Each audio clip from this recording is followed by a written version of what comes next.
What is up? This is your LA in a minute, and I'm here at Florence in Normandy, ground zero for the 1992 Los Angeles Uprising, or the Rodney King Riots, where 4 white officers were acquitted of beating Rodney King, even though the act was caught on videotape. This act and what followed left an indelible mark on the history of Los Angeles and changed the city as we know it. I want to talk about the 1992 Los Angeles Uprising. Let's get into it.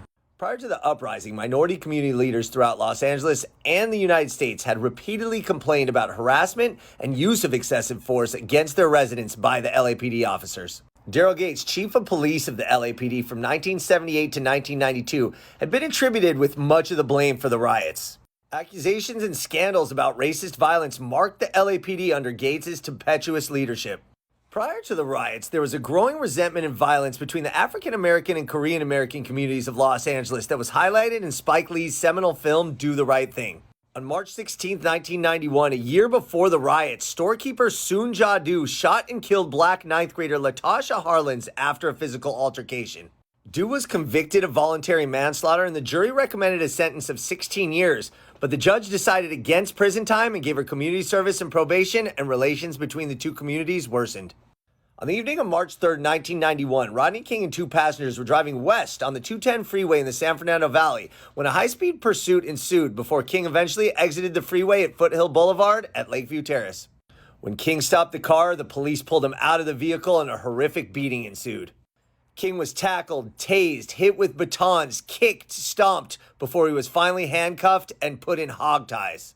Unbeknownst to everyone, a man named George Holliday captured the entire incident on his camcorder. The LA County District Attorney subsequently charged 4 police officers, including 1 sergeant, with assault and use of excessive force. The trial was moved from Los Angeles to Ventura County, where the jury had no members that were African American, and they acquitted the officers on the 7th day of deliberations on April 29th.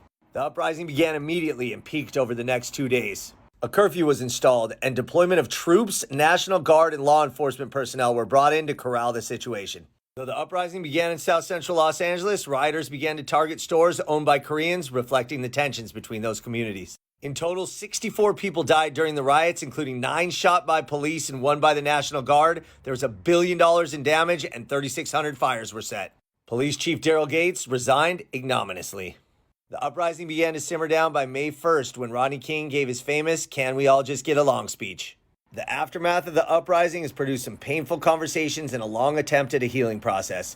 And though some measure of recovery has occurred over these past 31 years, the scars will forever remain an indelible part of Los Angeles history. All right, LA, it's been a minute.